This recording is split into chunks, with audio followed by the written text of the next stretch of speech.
sekarang saya mau menceritakan bocorannya kembali.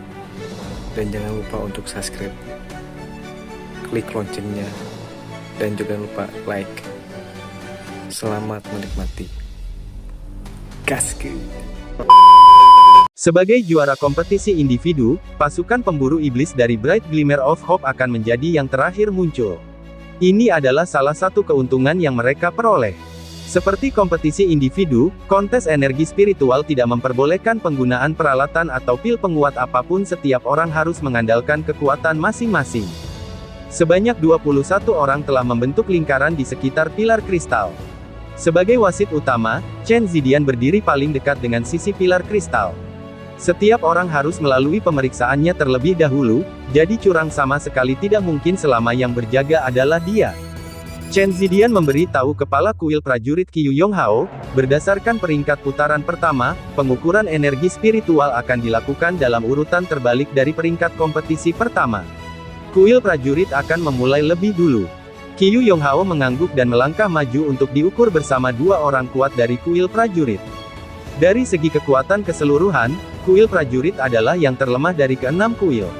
Namun, mereka memiliki populasi terbanyak di antara 6 kuil besar, lagi pula, standar untuk menjadi seorang prajurit cukup rendah. Qiu Yonghao adalah orang pertama yang melangkah maju, mengangkat tangan kanannya dan meletakkannya di pilar kristal.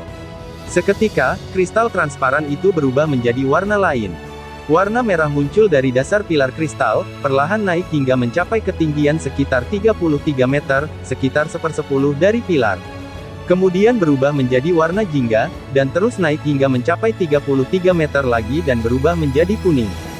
Warna-warna di dalam pilar kristal mulai melambat saat mereka naik, dan ekspresi Qiu Yonghao menjadi sangat berat, dahinya meneteskan keringat. Dari perbedaan warna, merah berhubungan dengan 100.000 energi spiritual, jingga berhubungan dengan 100.000 energi spiritual lainnya. Fakta bahwa ia telah mencapai area kuning menandakan bahwa energi spiritual Qiu Yonghao telah melampaui 200.000. Usianya sudah melewati 100 tahun, dia hanya bisa mengandalkan kekuatannya sendiri untuk ujian ini. Akhirnya, warna di dalam pilar kristal berhenti naik setelah sedikit lebih dari setengah area kuning, lalu palang Qiu Yonghao berhenti naik. Menghela napas pelan, Qiu Yonghao akhirnya rileks saat angka emas besar muncul, melayang di atas pilar kristal. 271.364. Ini adalah total energi spiritual Qiu Yonghao. Dua pusat kekuatan lain dari kuil prajurit muncul berikutnya. Tingkat kultivasi mereka masih sedikit di belakang Qiu Yonghao, dan mereka belum menjadi pusat kekuatan penguasa domain. Keduanya berada di sekitar angka 200.000. Akhirnya, dengan tambahan bonus usia, kuil prajurit mencapai total 694.160 poin. Hasil ini sedikit mengecewakan. Setelah kuil prajurit muncul kuil assassin. Situasi mereka sedikit lebih baik, total energi spiritual mereka mencapai 783.200, yang dapat dianggap tidak buruk. Kuil spiritual yang memperoleh total 58 poin sedikit di bawah 60 atau lebih dari kuil pendeta, menjadikan mereka pihak ketiga yang tersingkir. Berkat penampilan kuat kepala mereka Chen Hongyu, mereka memiliki total energi spiritual akhir mencapai 832.241, jauh di atas dua kuil sebelumnya. Kuil pendeta benar-benar sedikit beruntung dalam tahap pertama ujian mereka, dan tidak terlalu mendominasi di tahap kedua ini. Pada akhirnya, total energi spiritual mereka hampir mencapai 800.000, tetapi jauh di bawah kuil spiritual. Sejauh ini, peringkat 4 kuil telah ditetapkan. Sekarang hanya kuil penyihir, kuil ksatria, dan pasukan pemburu iblis Bright Glimmer of Hope yang belum. Semua tahu bahwa peluang sebenarnya untuk meraih kemenangan telah tiba. Tidak seorang pun optimis tentang Bright Glimmer of Hope dalam peringkat jumlah energi spiritual. Meskipun mereka memiliki keuntungan dari usia mereka, tidak mungkin kekuatan total mereka akan mencapai 900.000 atau lebih, jadi satu-satunya pertanyaan yang tersisa adalah siapa dari kuil penyihir atau kuil ksatria yang akan ditempatkan di atas yang lain. Kuil penyihir memiliki Li Zhengzi, Mo Wu, dan penyihir dengan pertahanan terbesar yang mengendalikan domain elemen tanah. Penyihir kegelapan, Mo Wu, dan penyihir tanah keduanya mendekati 300.000. Ditambah dengan usia mereka yang di bawah 100 tahun, dan mereka memperoleh beberapa bonus, kuil penyihir sudah mencapai hampir 610.000 setelah mereka berdua meninggal. Li Zengzi adalah orang terakhir yang berangkat. Di dalam pilar kristal itu muncul beberapa warna. Merah, jingga, kuning, hijau, dan akhirnya memasuki area biru. Meskipun banyak orang telah menebak tentang tingkat kultivasi Li Zengzi, mereka tetap tidak dapat menahan diri untuk tidak berteriak kaget.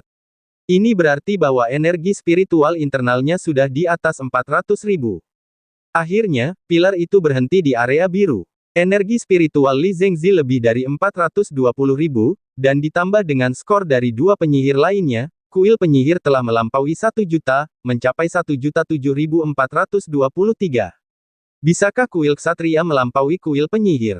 Kuil ksatria dengan sangat cepat memberi mereka respons yang kuat. 3 ksatria kuil tidak termasuk ksatria ilahi, Long Tianying, tetapi berada di bawah pimpinan Yang Hao Yu, dengan perisai tertinggi kuil ksatria itu, dan orang yang berhasil mencapai 6 besar. Perisai tertinggi adalah yang pertama naik, energi spiritualnya ditetapkan sedikit di atas 320.600. Ksatria yang berhasil mencapai 6 besar adalah yang kedua yang pergi, energi spiritualnya tetap di atas 332.800. Akhirnya tiba giliran Yang Hao Yu. Dia dengan tenang mendekati pilar kristal, mengangkat tangan kanannya untuk menyentuhnya dengan ringan. Adegan yang mengejutkan muncul. Warna pilar melonjak keluar sekaligus merah, oranye, kuning, hijau, biru, lalu akhirnya memasuki area biru kehijauan. Nomor 1 aliansi kuil. Itu sama sekali bukan hanya nama yang sederhana. Yang Hao Yu melindungi kehormatan kuil ksatria dengan kekuatannya, energi spiritual internalnya mencapai lebih dari 568.000 untuk melampaui 420.000 milik Li Zengzi dengan selisih yang besar. Pada akhirnya, kuil ksatria melampaui total poin kuil penyihir sebanyak 120.000.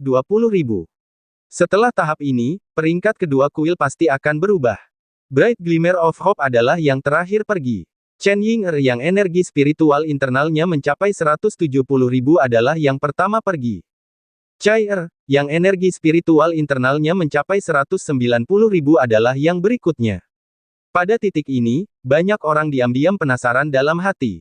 Pasukan pemburu iblis Bright Glimmer of Hope ini, bagaimanapun juga masih muda. Mereka benar-benar tidak dapat membangun dominasi apapun dalam kontes energi spiritual ini.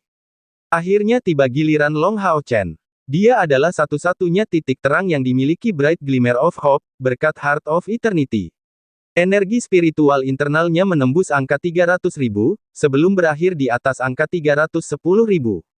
Berkat pertarungan dan pemahaman selama beberapa hari ini, kultivasi Long Hao Chen telah mengalami kemajuan sampai batas tertentu.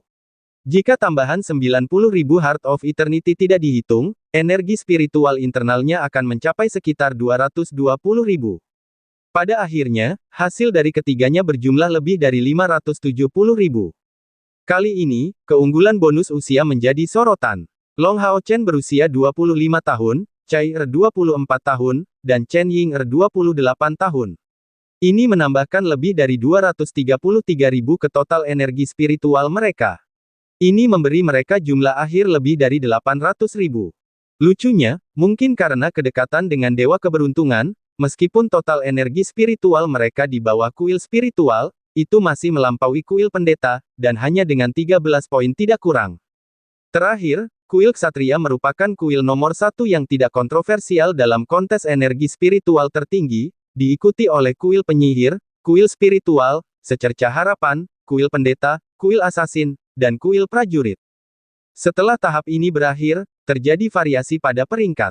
Berdasarkan aturan, nomor 1 memperoleh 200 poin, nomor 2 memperoleh 150, nomor 3 memperoleh 120, nomor 4 memperoleh 90, nomor 5 memperoleh 60, dan yang terakhir tidak memperoleh apapun.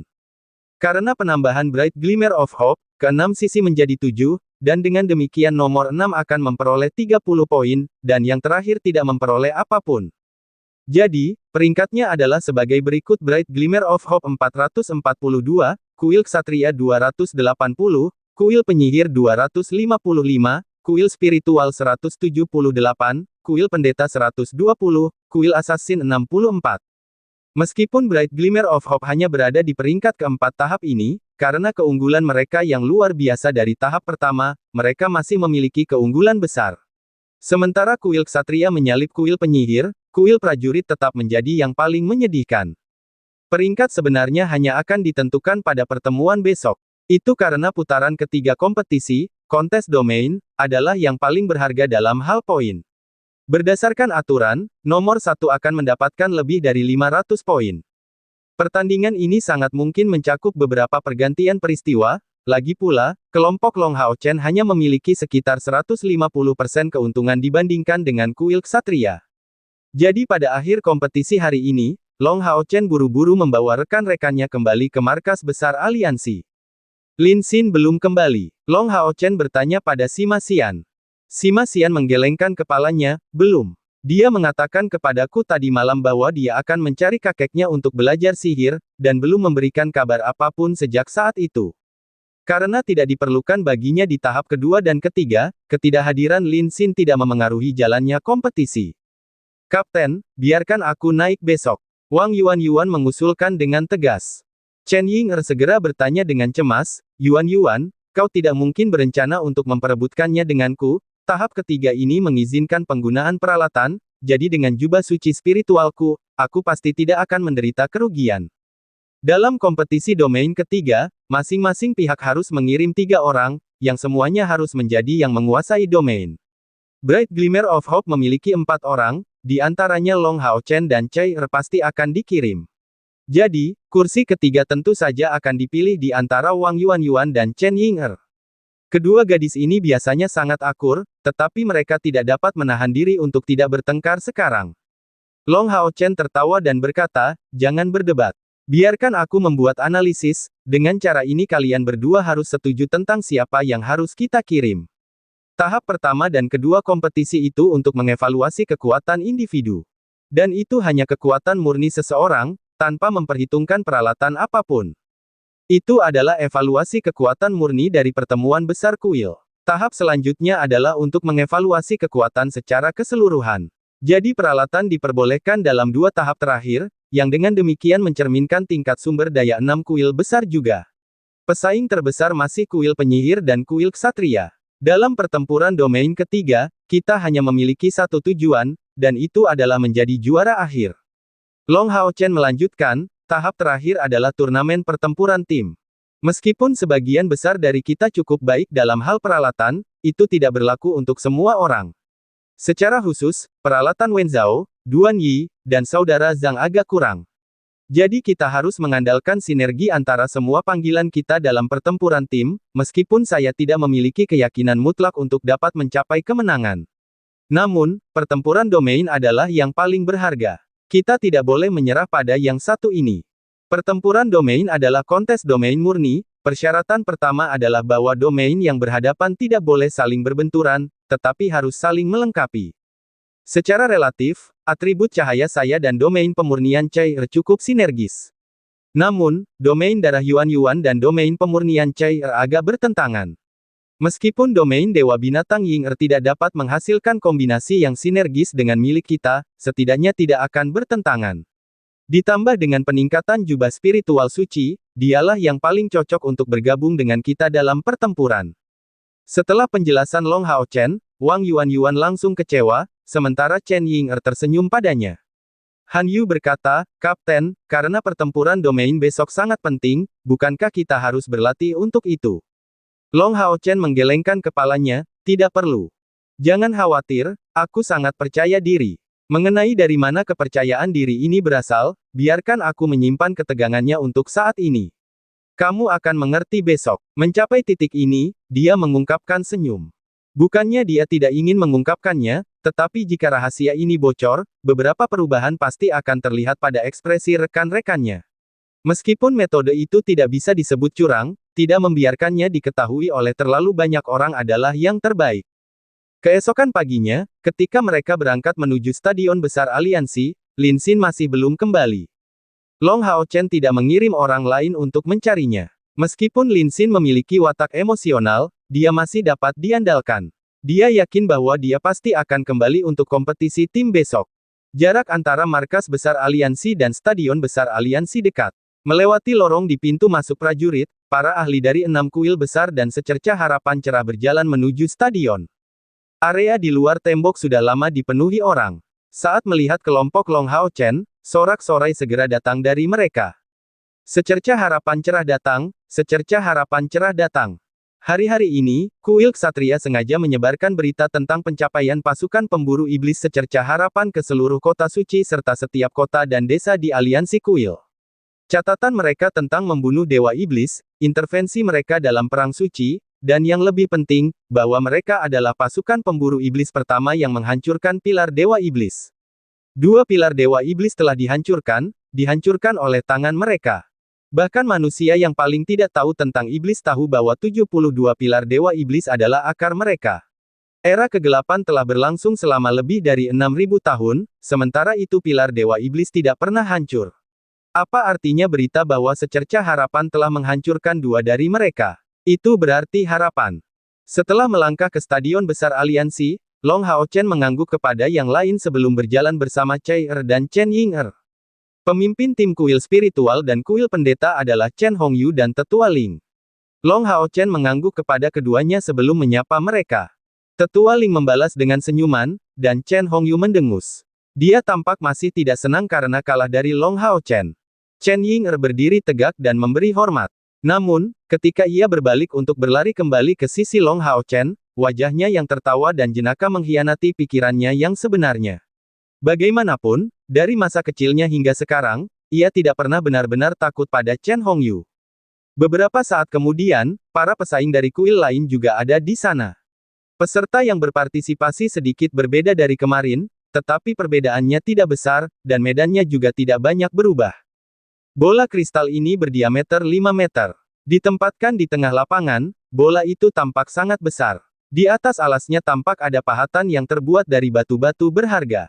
Long Hao Chen diberitahu sebelumnya oleh kakeknya bahwa bola kristal ini disebut Sein Bet, alat ilahi yang melampaui alat ilahi. Terbuat dari kristal khusus, ia dapat menahan masukan energi spiritual yang sangat besar. Setelah dimodel ulang dengan formasi sihir, bagian dalamnya menjadi sangat stabil, memperlihatkan kemampuannya dalam asimilasi unsur. Sein Bet memiliki kegunaan praktis dengan kontrol yang cukup, seseorang dapat menggunakannya dalam pertempuran untuk mendapatkan kekuatannya menelan mantra terlarang.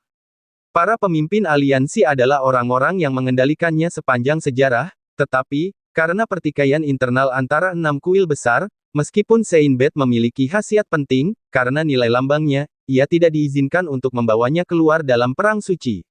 Ia hanya dapat berfungsi sebagai sarana pertahanan terakhir bagi kota suci. Kekuatan mental Long Hao Chen sangat luar biasa, ketika berdiri di samping Sein Bet, ia diam-diam merasakan perubahan di dalamnya. Dengan sangat cepat, wajahnya sekarang tampak terkejut. Itu karena ia tidak dapat merasakan pancaran energi spiritual apapun dari manik itu. Namun, saat indranya bekerja, manik suci itu akan ditelan oleh manik suci ini. Dengan kata lain, manik suci itu tidak hanya dapat menelan energi spiritual, tetapi juga kekuatan mental. Saat kekuatan mental Long Hao Chen yang kaya dan kuat bekerja, dengan perasaan seperti memasuki lautan luas.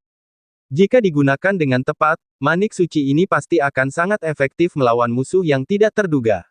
Misalnya, saat Long Hao Chen tertangkap oleh kolam dewa penglihatan dalam milik dewa iblis penglihatan dalam, manik suci ini dapat membatalkannya, dan bahkan menimbulkan kerusakan serius pada dewa iblis penglihatan dalam. Saat Long Hao Chen sedang merenungkan manik suci itu, wasit utama Chen Zidian berjalan. Melirik ke 21 orang di sekitar manik suci itu, dia mengangguk, apakah kalian semua siap? Long Hao Chen kembali sadar, dan menjawab bersama yang lain, siap. Chen Zidian berkata, kalau begitu, mulailah. Tangan kanannya menepuk manik suci itu, esensi cahaya lembut dituangkan ke dalamnya, langsung mengubahnya menjadi warna emas muda, perlahan muncul dari dasarnya. Long Hao Chen kemudian menyadari bahwa alas itu sebenarnya bukan untuk memperkuat Sein Bet, tetapi untuk membatasinya. Ketika Sein Bet naik, kekuatan menelan yang mengerikan muncul dari dalamnya. Long Hao Chen akhirnya mengerti sekarang mengapa Sein Bet digunakan dalam pertempuran domain. Itu karena jika seseorang tidak memanfaatkan domain, energi spiritual dalam tubuh seseorang akan ditelan oleh Sein Bet ini. Ini adalah pertama kalinya dia menghadapi situasi seperti itu. Dari kelihatannya, Sein Bet benar-benar lebih menakutkan daripada alat ilahi lainnya yang pernah dia temui sebelumnya.